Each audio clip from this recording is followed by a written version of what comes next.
Hey everybody, this is Perch, and it's the holiday season, and I'm here with Joe. Joe, how are you doing this holiday?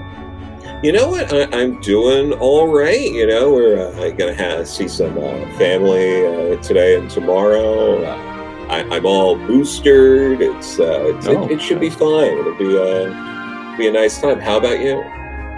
Well, I'm also going to see some family. I think the family I'm going to see wants to everybody take a test before they arrive, so I may not go because that sounds like a pain in the ass. Sure. Yeah. No. I mean, and that's fine. Yeah, So but that's otherwise, fine. Yeah. it's all good.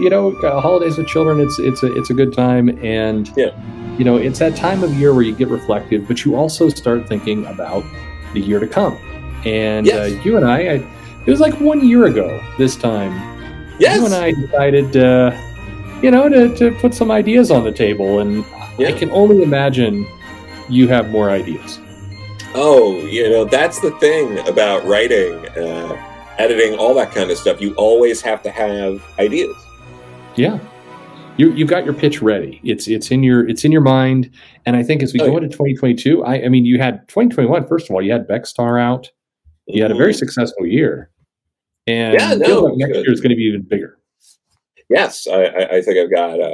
I know I have one thing that's like in the can, ready to get announced. It's all done, and Mhm. another thing on the way. So things are moving. This is good news. No, I'm excited to Yes. hear it, and I think we should hear some of your ideas for this coming year because as you go on to bigger and better things, I know you've got some amazing pitches in your mind. What do you got?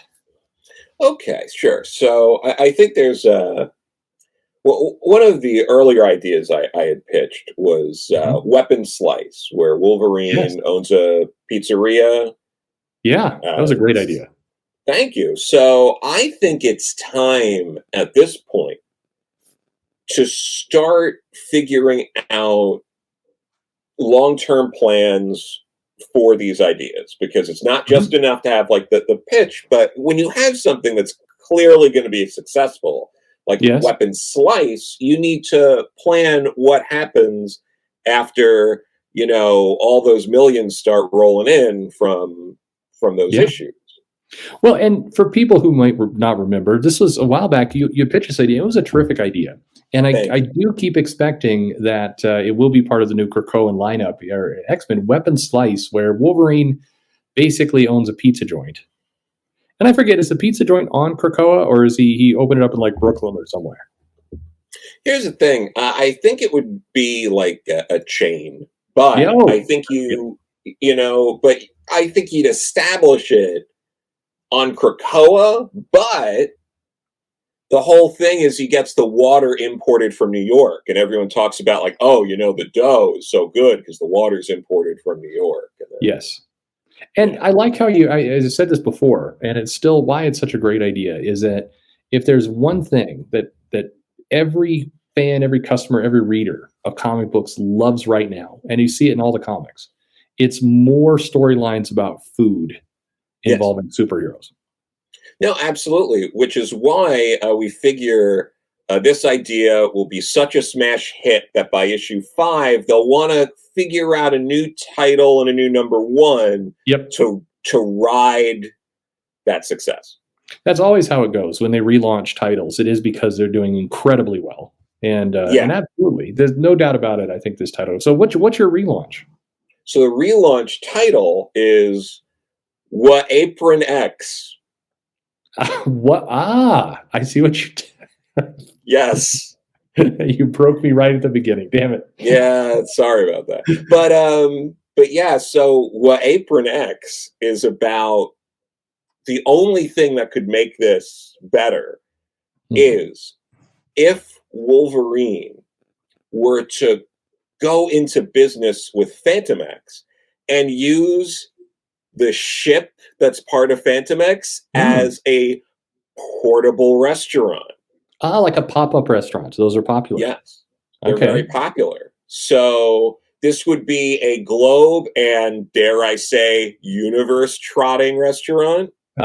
Yes. You could bring in the multiverse. Maybe that's the relaunch down the road, but Yeah, no, I mean we've got maybe 5 issues before we got to figure out a new title and a new relaunch and pop it. Yeah, But because it'll be so popular. uh, yeah, but I mean there would be a Krakoa issue for sure. But then you're going to want to do something where like maybe you do like maybe the second issue is Wolverine and Phantom X enter into one of those like those like food truck contests, Hmm.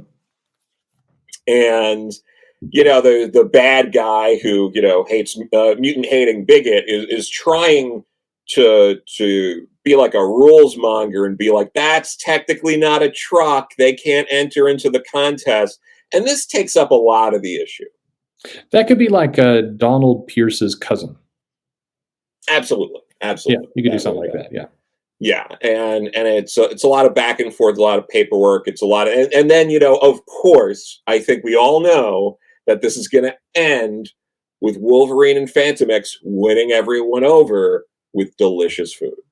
Yeah, that makes sense. I like how you've tied in food and kind of rules and bureaucracy, another thing that everybody loves. Yeah, exactly. That's really what ties us all together. And then obviously they go to Mars at one point, have a little Sure. pop-up restaurant at Mars, and then everyone talks about how amazing it is that these mutants from Earth have come all the way to Mars to dine with Storm. Yeah. And then we can have a whole bit where Storm comes down and she's eating at the food truck, and then maybe they all go and have like a grand meal later in like the main dining hall, so we can work in like 2 meals there, and Ooh. then yeah, In one so issue, though, you may yeah, need to split that into 2 issues. it's possible it might have to be 2 issues, but you want a scene where they're sort of eating in this dining hall, and there's a lot of like Easter eggs of like other mutants that no one cares about or knows how to write that are just sitting around, and Hmm. then Like Storm's Cyclops. there. Yeah. And then Yeah. Storm and Wolverine, and then they're talking, and maybe they can just reference a handful of issues they've been in together and talk about how great the other one is, and the thing is like they're both not good at taking compliments, so it's going to be like a lot of awkward squirming in their chairs as they're complimenting each other, Well, and it's yeah. this is where you have the artist draw one panel, but then you duplicate it like 9 times. And so, like, Yeah. Wolverine's like taking a drink, but he's like, uncomfortable. And then you can just like have a guy walking around in the background, but it's just the same panel with awkward silence for like a page or two. And you Yeah. just do that several times in the issue. Just dead silence, somebody sitting at a table, not doing anything.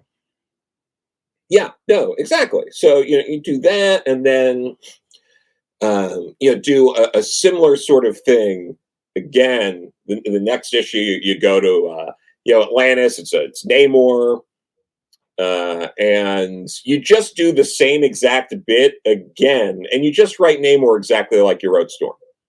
Oh, that's perfect. And you can Yeah, always have some awkward solution, like they show up in the restaurant, like to Atlantis. And they're like, "Ah, crap, all we brought is fish. I wonder if they'll eat fish. Probably not because they're fish people, right?" And then it's like super weird, but then you learn that Namor eats fish all the time.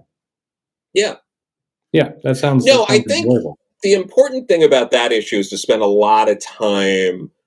We're going to shift a little from bureaucracy and focus more on the cultural differences between land life and underwater life. Ah, like in underwater, they can just pee wherever they are. Exactly.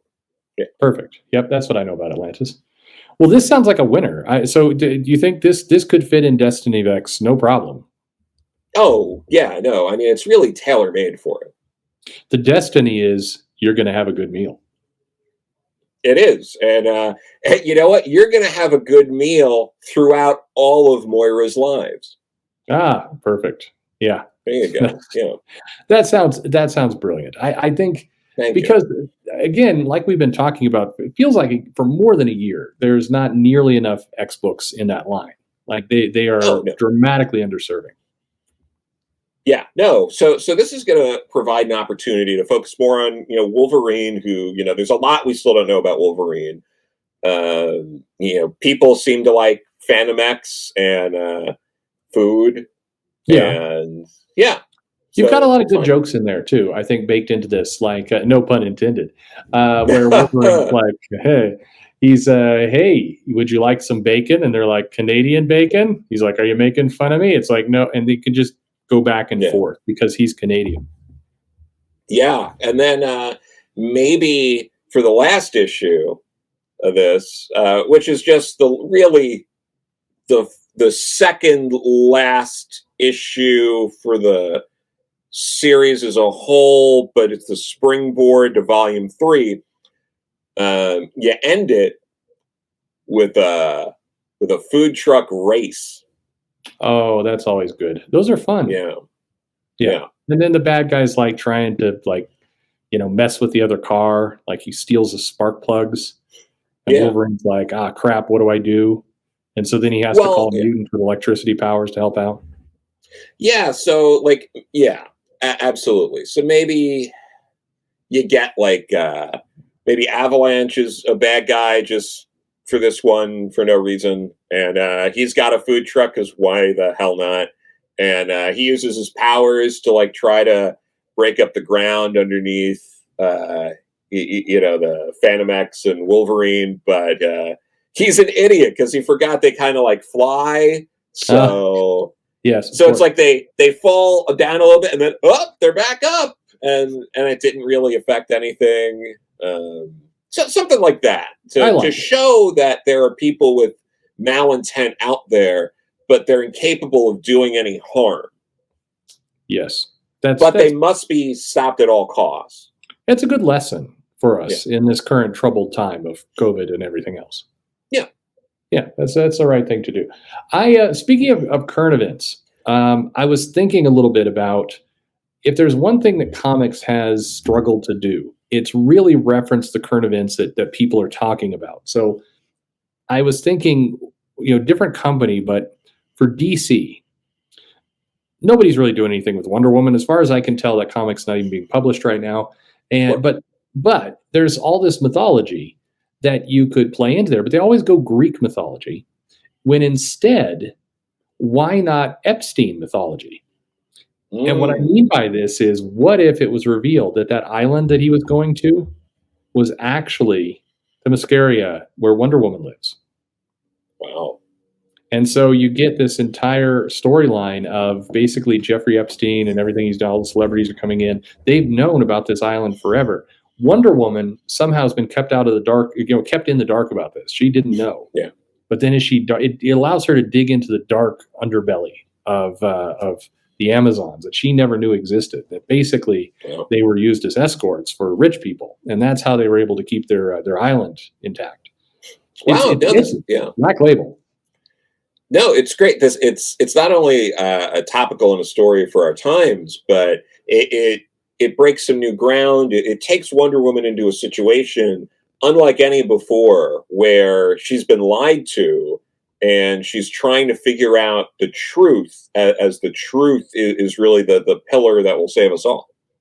Exactly. We've never really seen this happen with Wonder Woman. Her past has always been pretty much straight as an arrow, no deviation, nothing like that. It's always been, we haven't exposed the you thought you knew Wonder Woman, but you actually didn't know Wonder Woman. So and we learn actually through this that maybe there's not even Zeus at all. Zeus is Jeffrey Epstein. They just call that's like his code name. Yeah, no, I mean that makes more sense. It's more relatable. Sure. It's more grounded. Yeah. I think it's easier for someone to read that and picture themselves in that story. Like, I could be an incredibly wealthy celebrity who is using Jeffrey Epstein to sleep with, Amazon women from Greek mythology. Yeah, I mean that's very Yeah, relatable. I think anyone can put themselves in that shoes, and I think that also the way you tie it up. Again, no pun intended, but you'll see where I'm going with this. ooh, yeah, Yeah, the way you tie it up is that eventually Wonder Woman gets revenge by hanging Jeffrey Epstein with her lasso. wow, Yeah, yeah, that, no, it's yeah, and one of the only things anyone knows about Wonder Woman is she killed Maxwell Lord at one point, so we can reference that. Yeah, yeah, she's got a track record here of killing people with secret islands who are rich. Yeah, Sure, why not? Yeah, absolutely. I don't know how well it would go over, but again, you put Black Label on it, you can do whatever you want. That's just, as far as I know, that's how it goes. And again, who wouldn't want to see this? No, I mean, I think it's something we've already seen in our minds, and now it's time that it's brought to the page. Yeah, who would you put on that for a creative team, by the way? Oh, I think no question, Nicola Scott is the artist on this. Like, I think she knocks that out of the park. And Yeah. I don't know. I think everyone would like a Gail Simone, Nicola Scott on Oh, Gail on a book Simone like knows how to this. write these characters. This would be perfect for No, her. Yeah, no, that would be good. Well, we've seen Greg Rucka come back on the book and stuff like that. We should put Gail on. Yeah, yeah, absolutely. I think that's the story she was born to tell. absolutely. Yeah. What else you got? What other you've got some other ideas, I'm sure. Oh yeah, no. Another thing that I think there there are few things people love more in comics than weekly events Yeah. Oh, for sure. that run for a whole year, and let's call it time jumps. Definitely. People love that kind of stuff. Yeah. So what if we do a book like that? Through DC weekly event where there's a time jump every issue for a whole year, Okay. Wow. and it's called 52 Tuesdays. Because they release on Tuesday. Here's the thing: it's synergy, Yeah. It gets people because to what remember. it gets people to remember, and then also every issue someone mentions that. Look, I know most comics come out on Wednesday, but did you know DC comics come out on Tuesday? Very meta. I like that. I like how I like, because I don't think enough people have the word out. They're still going to comic shops on Wednesday like a big idiot. So Yeah. this would get them into the shops a day early. I love it. No, absolutely. So we do that, and then every issue, it's all like we're going to spend more time with these characters while, and here's the hook, because all these comics, they focus so heavily on superheroes being heroic. What if we took a step back and just kind of evaluate these characters in like their day-to-day life? Yeah. Yeah, for sure. Because it's just like any other Tuesday. And then we skip to the next Tuesday, and every issue, like heroes and stuff, might mention all the cool stuff that happened between Wednesday and Monday. And then, it's a lot of like going to the bank. It's a lot of, which is I like it. weird because they should just, take pictures of their checks with their phones to deposit it. But like, you try explaining that to Bruce. I'm not. No, no, no. He's stuck in his ways. We know. It Yeah, could be, you could do exactly. a lot of neat things. Or you could like have the Flash. I mean, imagine the comedy of he's just trying to get his internet working properly. He's paying for like gigabit speeds, but he knows he's Yeah. getting less than that. So he's on the phone, just trying to get this thing done, and he keeps getting put on hold. And he just, I mean, that would be that's half the issue right there. Oh yeah, no. It's stuff like that. It's going grocery shopping, or really just maybe browsing through either Amazon or Target online, Sure. what they're going to order and get home, and then like there should be references to these fights though, because that's important, because we want to remind people they're superheroes, but we don't want to spend like a lot of time on it. Yeah, like you could have John Stewart, and he's like just hanging out, and he's like, "Man, it was so crazy this week that the power battery blew up, and like half the lanterns died. And you know what the worst part is? I forgot my DoorDash password, and it will not reset. And I am tired, and I do not want to have to go out for food." Exactly. And then one of the storylines here is, a lot of people forgot John Stewart's an architect. That's right. So one of the storylines, because there's going to be a lot of plot threads. We're going to Good. go back Yeah. to how they used to have these plot threads in these comics. So Yep. John Stewart, over the course of 52 issues, is going to be presented with an opportunity to get, sort of like promoted from an architect to a city planner. Oh, okay. And it's That's a going to be good a lot backup of, story. yes, there's going to be a lot of John Stewart going to his friends, talking about future career moves. Like, he enjoys being an architect, and he might not be able to turn down this, city planner gig, because that's going to be really good for him. It's going to be, it's going to be more money. It's really going to It's give him finally a something nice, meaningful in his life. I mean, yeah. yeah. But he didn't go through all of this to be a city planner. He likes the hands-on work that comes with like being an architect, and there's a lot of drama in there. And quite frankly, I don't know if 52 issues is going to be enough to really get in there on it. Well, there's no reason why you just can't have this go on forever. I mean, It's true. there's always going to be a Tuesday. In fact, that's your tagline. There's always going to be a Tuesday. So just, at the end of each issue, it's going to say, "See you next Tuesday." see, perfect. That's Yeah. see you next Tuesday could be actually the name of the title underneath. Yeah, and I think that would be a great message every week to tell everyone, "See you next Tuesday." I mean, I think it feels like DC has been telling everyone "See you next Tuesday" for many years now. Yeah, So, but here's the thing. But now they're really doing that with move. They did it to the point where now they move the comics, Yeah, which a lot of retailers consider to "See you next Tuesday" move. yeah, that's true. I mean, that's absolutely right. I think everybody was pretty universal on that being a "See you next Tuesday" move. But Absolutely. Yeah. and now they're just making it official. Yeah, Yeah. no, and I think it'd be a good reminder every week. I mean, people. In fairness, I think many people do know that DC has that "See you next Tuesday" policy, but a little bit of an extra reminder never hurts. Absolutely. Yeah, yeah, no, for sure. Um, I was thinking, what if, because as long as we've seen, well, for the last several years, we've seen the publishers really lean into social media for their hiring, their ideas, and their promotion. Yeah. So, but why is there no comic that really references this fact? And can't you have a comic basically where the premise is there's like a magical website, a magical social media site, and whatever people type into there actually becomes true. And so somebody basically gets into these angry threads, but then it happens in real life.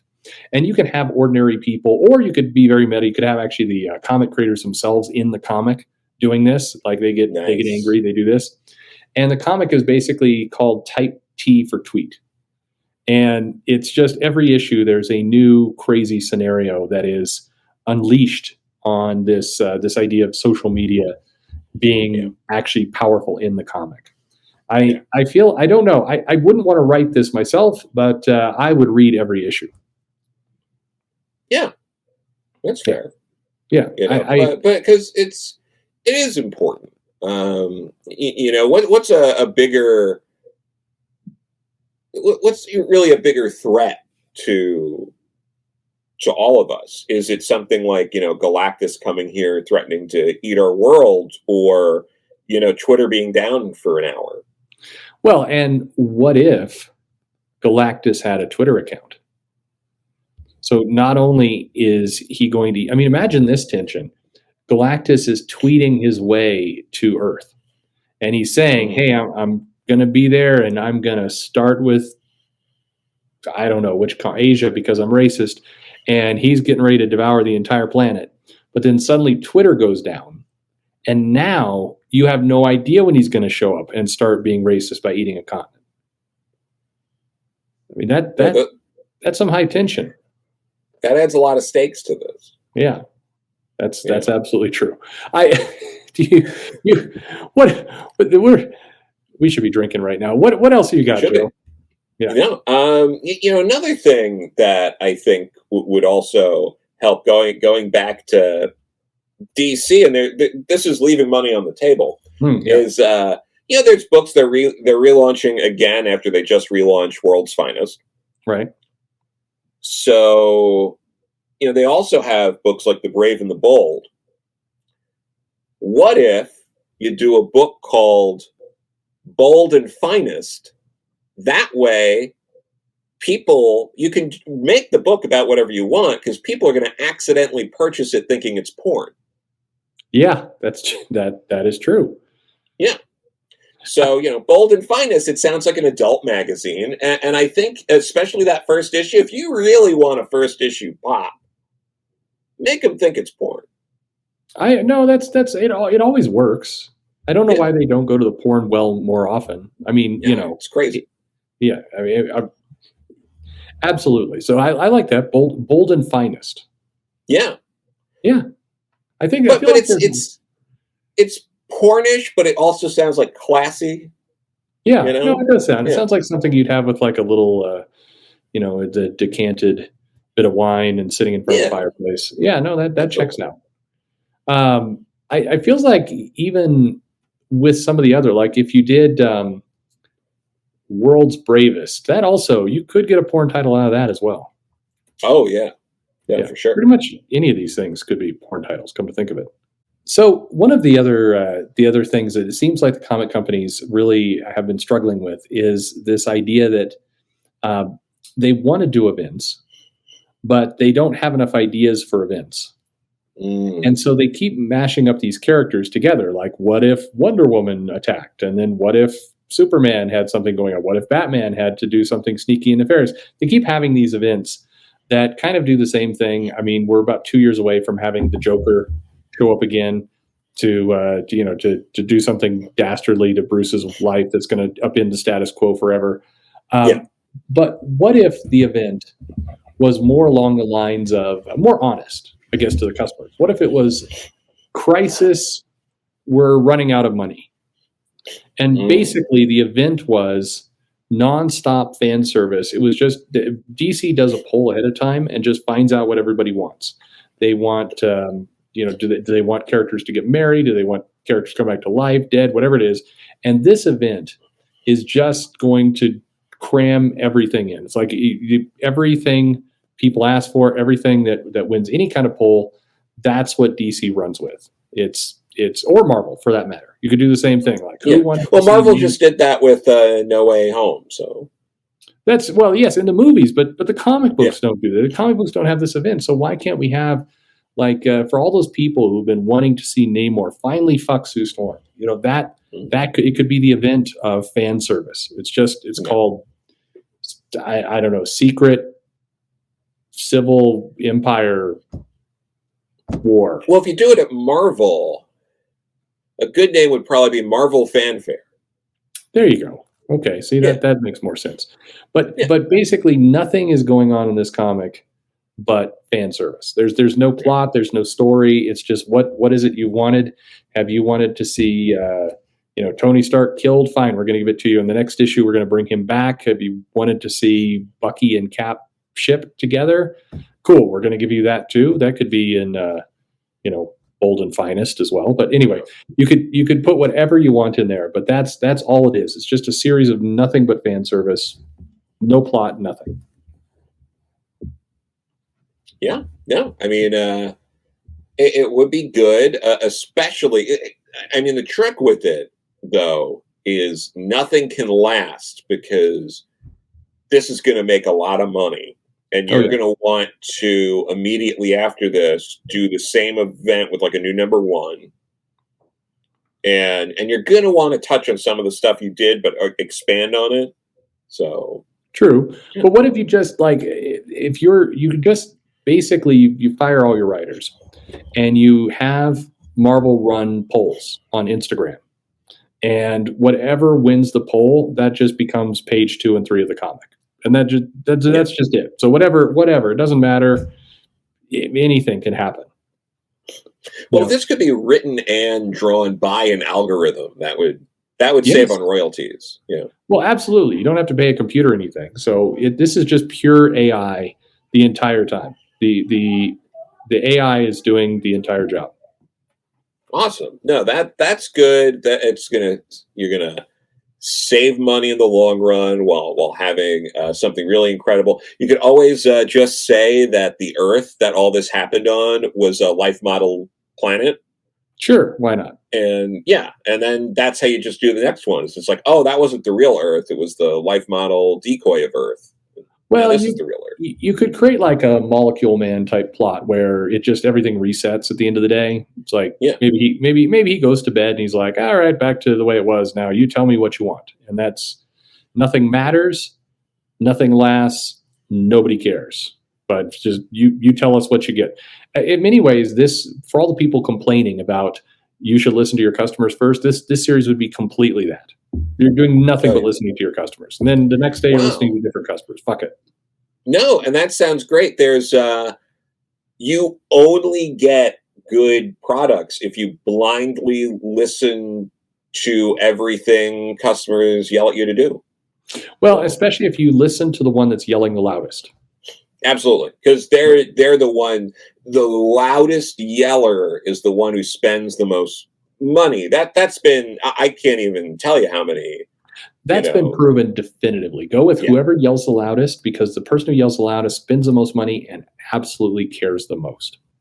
Yes, so that's important. I think we can all agree on that, and that's why this is a guaranteed gold mine. Well, and that's why, I mean, think about it. You don't need Donnie Cates anymore. You need some low-level programmer to just keep the computer plugged in and working. Exactly. And if Donnie wants to apply for that job, he should be able to. But he can learn to code. Yeah. Yeah, that's the answer. And then he could go on to pursue other lines of work that somehow pay more money. So. Yeah. So any lines of work probably. Yeah. Yeah. What we got more bitter in that one. This is a more bitter. This is more bitter pitches. Just we got to get it all out of the way before before the new year. So yes, that's right. The new year is okay. You know what? This channel is going to be nothing but positivity next year. Yeah, there you go. And by that you just mean from the COVID test. Yes, that's exactly nothing but positive COVID test. But yeah, so. Another thing here that I think is also important is all of these multiverse things are taking everything over. The story of a young man that was very much just Archie as a superhero with Spider-Man.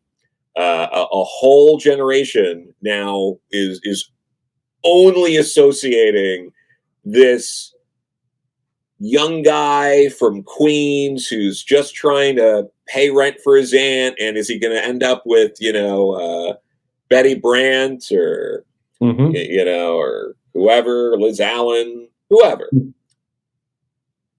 has been warped into a nightmare of constant worlds colliding with an unnameable amount of too many characters who all have spider powers.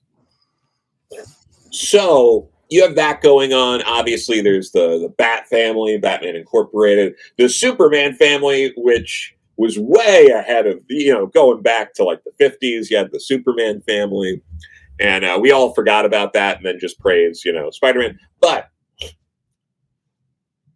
I think we're starting to run out. I mean, you got the Flash run out of these. Of these characters that have these gigantic mantles that both Marvel and DC are, you bloat it, you make them crumble under their own weight, and you turn these stories that were supposed to be more relatable into nightmare science fiction stories. So now that we're kind of done with like the A-list characters, because they've all been bastardized into oblivion. So now we got to get to like the B and C list characters to really build up multi-universal things. And if you're looking through the list of different characters and different books, like what would make the most sense, what's marketable, what would do a great job with that? And the answer, very obvious, say it along with me, everyone listening to this, Cloak and Dagger. Cloak and Dagger, underserved characters by far. Yeah, and here's the thing: it's kind of written in because all you do is you do like Cloak has these powers that we kind of know, but we kind of don't care. Yeah. And he's like, I create a weird pocket dimension thing, whatever. Run around inside me, and you end up somewhere else, and I can do it too. He's basically So, got the power of being dark, and people should get inside of him, which, you know, like a cave. yeah, like a Yeah. cave. So it's baked in to the origin of the character, this like multiverse accent, like, come on, Dagger, we're gonna go get your drug fix somewhere else. And Yeah. whoop, oh, we landed somewhere, and now there's another Cloak and Dagger, but they're different people and go by different names. And then they keep just trying to get back home, and they keep meeting all these other versions of themselves and different people. And maybe in one universe, it's maybe it's Spider-Man and MJ or Cloak and Dagger in one universe, and then another universe it's I don't know, it's Dagger Liz wants Cloak Allen. to get inside of her. Yeah, exactly. Maybe another one they're swapped, and Dagger's Cloak and Cloak is Dagger. Yeah. And so you just build up all of these different versions of Cloak and Dagger, which is what makes a blockbuster movie, is a lot of the same character in a thing. It saves money. What people don't understand is it's not only what audiences want to see, but it saves so much money on casting. Yeah, and they tried Cloak and Dagger as a TV show. It didn't work. What was missing from it? The multiverse. Not enough Cloak and Dagger. Yeah. Yeah, exactly. Because let's be fair. Like Loki, there's a ton of Lokis now, and if we're being honest with ourselves, Loki is a B-list character. No, for sure. So we got to go down to the C-list characters now. It's Cloak and Dagger. Cloak and Dagger is a good idea. Well, Cloak and Dagger are C and D-list characters. Yeah. I see what you did there. Right? Yeah. So it's perfect. I think it's brave, it's powerful, and there's so many things you can do. And just think of like the storylines, because we've never seen anything like this where they could go to one of these other realities and in this one, Cloak is a woman and Dagger is a man. And it's like, what? Gender swap? We've never seen this in comics before. That would be incredible. Yeah, no, it's time we tap into that with Cloak and Dagger. Yeah. And then people can make jokes about it.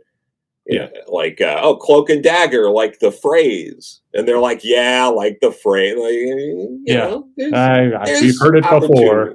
Yeah. And, we just constantly reference how Dagger used to like drugs, because no one knows anything about these characters, because who cares? No, they like drugs and have inappropriate costumes. Yeah, people are like, I vaguely remember them from Maximum Carnage for a second. Yeah. You've got the girl who's white and bright and the guy who's black and dark. Yeah. It's on the nose. Yeah, exactly. Perfect. So it's perfect. I think these are it's about time they did some multiversal Cloak and Dagger kind of stuff, and there's no problems with Fox. They have the rights outright. It just makes complete sense. Absolutely. So I was thinking about kind of stories I'd like to see and things I'd like to read in comics, and I keep coming back to why is it you mentioned time travel before, or time skips in the issue, but time travel as well seems like it's really, really popular. Mm-hmm. And yet comics doesn't ever really do anything with it. We've had a couple characters kind of mention it from time to time. Reed Richards is screwing around with something, but they don't do anything really heavy time travel based. And so what I'm curious about is we've had these moments in comics all the time that people dislike, like the Gwen Stacy Sins Past, or the One More Day event, or you mentioned Maxwell Lord getting killed. People are upset about that. The Arsenal kind of fall, all that kind of stuff. So why not either company, if they want to retcon this stuff, why do they need to introduce these convoluted methods where they could basically Marty and Doc Brown that shit and just have the characters go back in time to solve these things, to basically erase these moments in the timeline? Why Yeah. not more stories like that? Why not, somebody goes back and basically says, hey, how about we don't rape Sue Dinby, we have the Justice League do. They could even have a DeLorean if you want to get that tie into Back to the Future. Why not retcon the old-fashioned way, the Doc Brown way? Yeah. No, that opens up the door to another year-long weekly series that you could just focus on that, and Yeah. it's baked right in to the premise. Is the following year they're working on fixing all of the loose ends from the previous year, and then you just do that forever. Yeah. Yeah, people would go along with that, and imagine the kind of the fan engagement of pretty soon you'd start to get some suggestions from fans of like, hey, what about fixing that time that Kitty Pryde said the N word back in the X-Men? Yeah. Why don't we go back in time and like just as she's about to say it, somebody's like an older Kitty Pryde or whoever can just kind of like put a hand over her mouth like, hey, no, you don't want to do this. This is going to be bad for you later. Don't do this. Yeah. And then that's the comic. And we just have lots of those little fix it kind of moments. Yeah. No, that would be great. And you could even have the leader of the team be Mr. Fix-It. Oh, that's good. Yeah. Okay. Yeah. Yeah. Why not lean into all that? Yeah. I'm always surprised. Like they'll do a crisis with 30 issues and a multiverse and Earth striking together and alien races you never knew you had. When in reality, you could just have a fun kind of romp comedy with some kind of Rip Hunter time travel device. You could fix up Cabby's cab with some time travel shit, and then he basically goes in and just fixes all this stuff. Don't need a crisis. Don't need the anti-monitor. Don't need any of this stuff. You can just go back in time, fix it. Yeah, no, I mean, if we're doing this at DC, I think it's been. I mean, this probably should have came out earlier, but people, I imagine, are craving a like early 2010s douchey hipster space cabbie type book. Oh, absolutely, they are. Yeah, yeah. I mean, why not? I mean, if you're talking total pitch, you give us a cabbie that is kind of 2010s douche meets Fast and the Furious. We learn that he has a family. This is actually turning into a whole other pitch. You could have Cabby's family, and he's and Cabby could say it's all about family, and then they've got to go and do little heists and go back in time and do other things. But it's basically mixing all these things all together. I think a Cabby series is we've needed one for quite a long time now. Absolutely, no, it's true, and hopefully, the right people are listening, and we can move that along. Yeah. I mean, it writes itself, and again, you're making good IP, so HBO, Warner Media can turn this around into the next big space car chase franchise, which everybody is wanting. I mean, hell, they could go back in time and save Paul too. I mean, they could do that. Yeah, why not? Yeah, that would be good. But at least we'll always have Tammy and the T-Rex with Paul. That's true. Yeah, that's true. That's very true. What other ideas do you have in there? Shit bouncing around. I think it's time. There aren't enough redemption stories in comics. There's not enough villains that become anti-heroes or just straight up heroes. And there was a really stupid article going around the other day about how it's time that Riddler be a hero. Some idiot wrote that. But what if not the Riddler, who someone I think we need a lot more empathy for is Joe Chill. Oh yeah, sure. So you do Joe Chill, Road to Redemption, and we get the real story about Joe Chill. We've got to make him more empathetic. So before he murders the Waynes, we should show him he's like struggling. He's got a family. He's got like 5 kids. He's trying to put food on the table. And he's trying to balance all this out while he's like taking care of his sick mother and like bringing her groceries. He's got to pay for her, and he's paying for the family. And he falls into this completely against his will. He doesn't want to rob people. He doesn't want to do these things, but it's society that did this to Joe Chill. And then, you go back a bit because, sliding time scale. So a lot of this would probably be taking place around, a lot of like the protests in the financial district with the 1% stuff, Occupy Wall Street. So like you do like the equivalent of that in like Gotham, and, he's getting embittered by all these like, rich people. He's really getting riled up, and it's all like this like moment of passion where he sees this opportunity, like those pearls and the money this guy has, that he might be able to save his family and his old sick mother by just doing this like one job. And he also, in addition to all of this, he's also suffering from different mental illnesses, and he didn't want to do all of this. And things get too out of control. He gets scared. It triggers things within him when Martha screams and all that, and things go very poorly. And we need to add a bit into this too, where Bruce is like over the bodies, but like before Joe runs away, he's got to like have him like bend down and like give Bruce like a hug, and kind of be like, "I'm so sorry. I never meant for this to happen. You have to understand the struggle of the 99.9% and my family and my mom." And what would happen is Bruce represses the whole memory of all of that because, he lost his parents there. And later on, in confronting Joe Chill, remembers he gave him a hug and told him he didn't mean all that.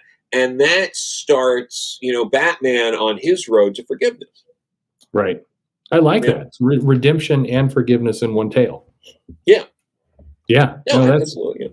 That's some powerful stuff. And if you could put in a lot of kind of allegories of maybe, Joe Chill was holding a bat.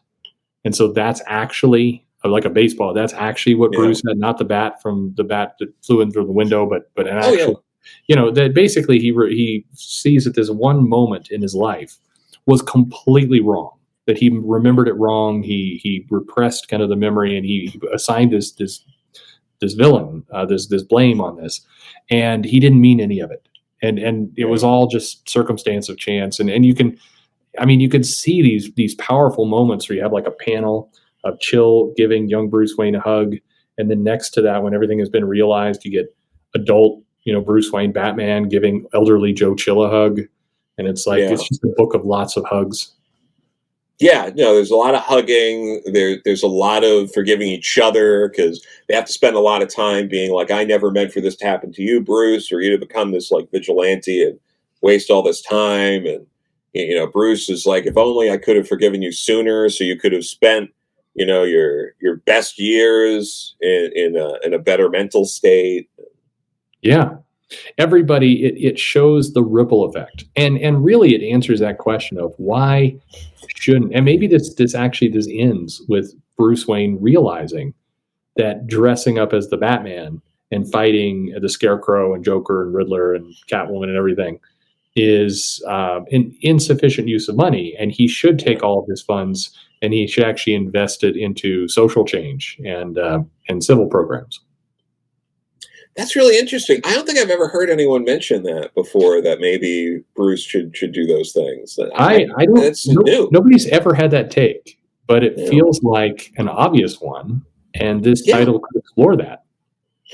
Yeah, no, it's time that people did explore that. It's very weird now. Now you got me thinking. I'm like, how has this been staring everyone in the face and no one's attempted this? I mean, look at all the great writers. You have Denny O'Neil, you have Frank Miller, you have lots of people who have done amazing Batman stories. But have in any of them, have they ever had Batman just try giving Killer Croc a hug? Like, I don't think so, because I remember Batman wasn't up for giving Killer Croc a hug when he violently tore apart Jason Todd's parents. that's true. And I think Bruce could have used it, and I think Killer Croc could have used it I, because I think the pieces yeah, of his parents could have used it. absolutely, because Yeah, once something like that's done, there's no going back. I mean, unless you do time travel, make wishes, call on the gods, like that's model the series decoy. that's coming out next year. Yeah. Yeah, but since there's no coming back from death except for all of the constant ways you can come back from it, I think everyone would have felt better if they, hugged it out and really got to a better place together. It could be the Batman the city does deserve. Yeah, that's a great little tagline. What if Joe Chill is the Batman Gotham deserves? Ah, I like it. I Right? like everything you've done. Wow, it's very deep. DC's going to Right. be calling you tomorrow for that one. Oh yeah. Oh, exactly. I've canceled all my meetings. Good, I'm good. I'm just going to stare at the. I'm just going to be waiting for it because that is gold. It's a great idea. I can't imagine anyone hearing that and being like, that seems like it goes against everything that should be done with this character. Hmm. Absolutely, Yeah. absolutely. It's going to happen. I guarantee it. What you've had some very powerful DC ideas. You've had some powerful Marvel ideas. Um, I've been thinking, we saw that brief resurgence of Archie popularity through Rivendell. Oh yeah. Riverdale or Riverdale? Which one? What's Lord of the Riverdale. Rings? Riverdale. Okay, yeah, I'm Yeah. getting them mixed up. Rivendell Oh, how has funny would the that Lord of be the if you did mix them up, huh? right. Archie goes to Middle Earth and gets raped by an orc.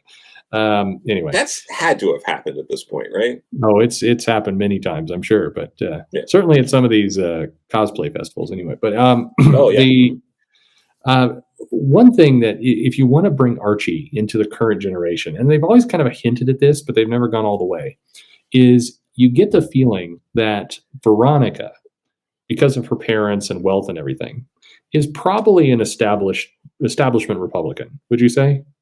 I think that's assumed. Yeah. Yeah. And Betty, with more of the kind of freewheeling kind of edge, she's probably Democrat. Yeah, I think that's fair. Yeah. So here's the story. It's basically we take kind of the torn from the headlines with the polarization that's going on. Betty and Veronica hate each other more than ever, and the entire kind of town is really lined up against both of these politics. But Archie, he's just got one goal. He wants to fuck both of them. So the Yeah. story is about how Archie figures out how to cross party lines so he can actually be able to sleep with both women. And they will think, and the difficulty in being that fence sitter that Archie has become. Yeah. I No, there's a lot of potential there because through doing that, Archie himself becomes more empathetic, Yeah, which makes him a monster. that's it. Well, yes, that's always what happens to those people. Yeah. Yeah, So we really get to see the rise and fall of Archie. yeah. And this could also give us an opportunity to rehash the death of Archie. Yeah, I like that. Could be the end. That's where it all leads to. Is he's Yeah, gonna because here's the thing: if you're doing that and you're in a position where you're willing to have sex with someone on either side of the ideological spectrum, you're asking to be murdered. That's true. Yeah, Yeah, and I think it's important for the publisher and the people putting the story together to follow that through and not like pussyfoot around, not pull any punches. You got to go with it because we all know someone like Archie would be murdered for doing it. yeah. exactly. And I think there's just a lot of good depth, a lot of good complexity you could give to that Yeah. story. You can have the other members of the town kind of, with their various points of view. You could, a Jughead is kind of watching this all go down, and he's got his own perspective. It allows you to really do Well, things yeah. with Archie you haven't seen. Well, it's weird because part of this is how it's not predictable. Because some of the stuff we're saying for people, they're like, of course that's what's going to happen. But this is where you use sort of the backlog of characters and the other people to flesh it out, and you have your twists and turns with those characters. So in Yeah. this instance, I think it would be important that Jughead gets red pilled and Mm. Reggie becomes Antifa. Yeah, exactly. That's subverting expectations. Yes.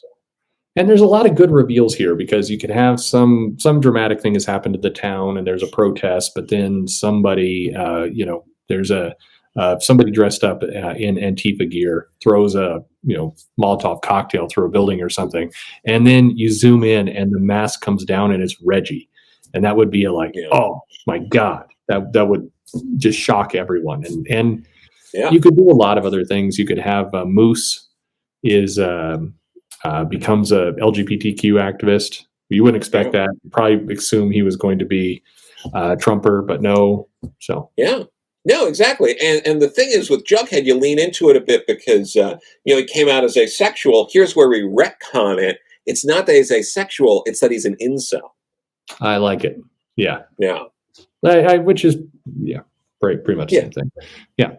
What other ideas do you have?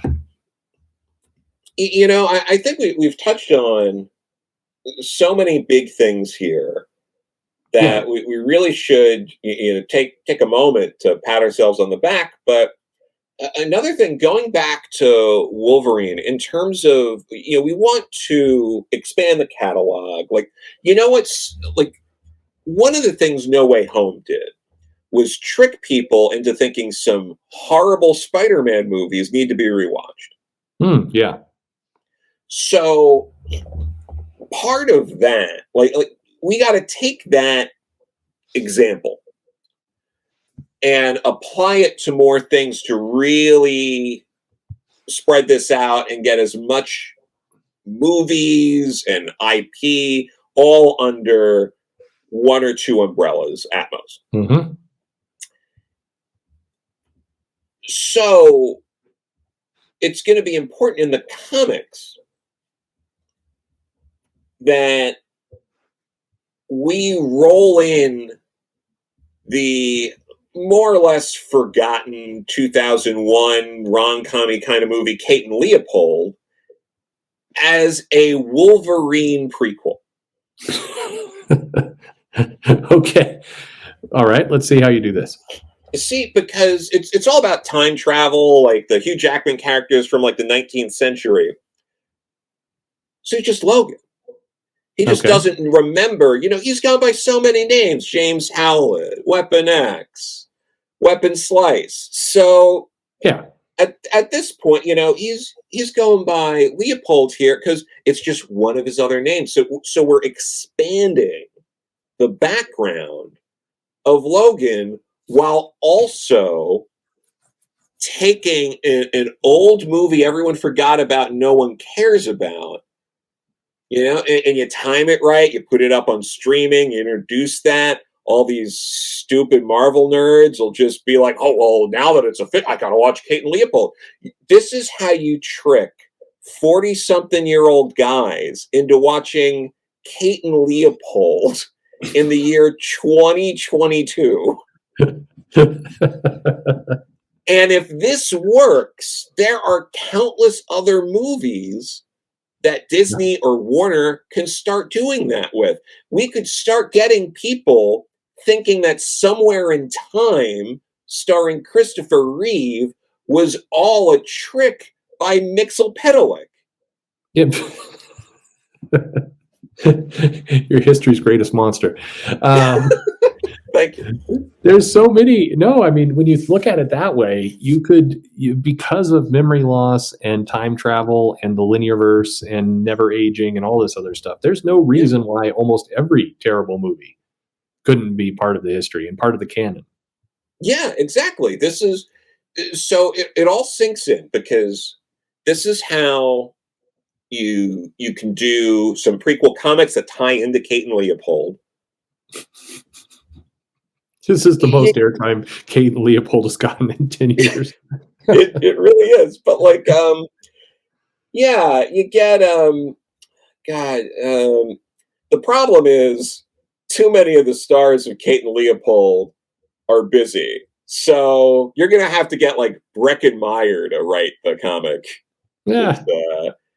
Meg Ryan, she's got all that "you got mail" money, and But everybody loves Natasha Conan. Lyonne. Yeah, Natasha Lyonne, she's not going to do this, but like Breckin Myers hasn't done anything in like since Kate and Leopold, basically. So you get like Breckin Meyer to co-write it with, I don't know, who cares? And then because he's not actually going to write it, you just want a big marquee name on a comic like Breckin Meyer to get people to buy it. Sure. And yeah, so you do that. You do like maybe a giant-sized Kate and Leopold one-shot, co-written by Breckin Meyer. At this moment, I want to know how many people listening have never heard of Kate and Leopold. They're very confused. Please comment below. Please comment. Better yet, though, go find it on your favorite streaming service and watch it right now. Yeah, it's Kate and yourself. Meg Ryan and Hugh Jackman are in love, even though Meg Ryan's from present day 2001 and Hugh Jackman's from the 19th century, and shenanigans and miscommunications ensue. It's the movie you want to watch this holiday. That is the Christmas movie people should be sitting down to watch after you've finished with your presents. Definitely plug that in. Yeah, it did come out the Christmas right after 9/11. So perfect timing. Yeah, exactly. Yeah. Joe, I think I know you have more ideas. I have ideas, but we should. This is the right place to end it. You can't. I think so too. That is to drop the mic. You brought Kate and Leopold to the table, and well done, Thank sir. you. I would not have predicted that. Thank you. I tried to throw a few curveballs in this one. So yeah. I appreciate. I appreciate that. Well, I hope you have some good plans for the holiday. We're recording this right now on Christmas Eve. I think I'll try and get this out though Christmas Day. So hopefully you That'd be great. Open your presents, and then this is the other present you could open. You're watching this. Yeah, I wonder if anyone's going to have gotten a DVD copy of Kate and Leopold in their stocking, and it's going to be like, that's weird. How did that happen? Well, I hope, hey, on a serious note, my friend, it's been great doing all these shows with you this year. I hope we do a lot of fun stuff next year. Is there anything fun you want to do next year? Yeah. We got to dive back into the, the retrospectives on some of the comics. We've been talking about doing some new Teen Titans stuff ever since we did Death Superman. So... Yeah, we should probably do that at some point. And also, George Perez, and it'd be good to go over his work. There's more. I really want to do the Legion, the Magic Wars. Oh, absolutely. Yeah. Before that cartoon comes out and ruins everybody's feeling for it. Oh, yeah, no, absolutely. Got to do that. Definitely want to hit up some more interviews. I know there's a few people that are very interested. Who we'd love to talk with, like, your John K. Snyder III and Mike Gold and a few other people who are interested, which would be great. Well, I know Mark Miller is waiting for us to get back to him, so we need to do that one. And Chris Claremont wanted to be hit up at the start of the year, so there are a lot of good ones that we can get. A lot of good people to go on. And absolutely. I don't know, before the end of the year's out, maybe you and I can get back together and talk about some of the comics you enjoyed this year. I'm making my top 10 list. I can definitely do that. There's I'm getting through my piles of stuff. I've been waiting to finish Batman Reptilian. I figure Christmas Eve, why not?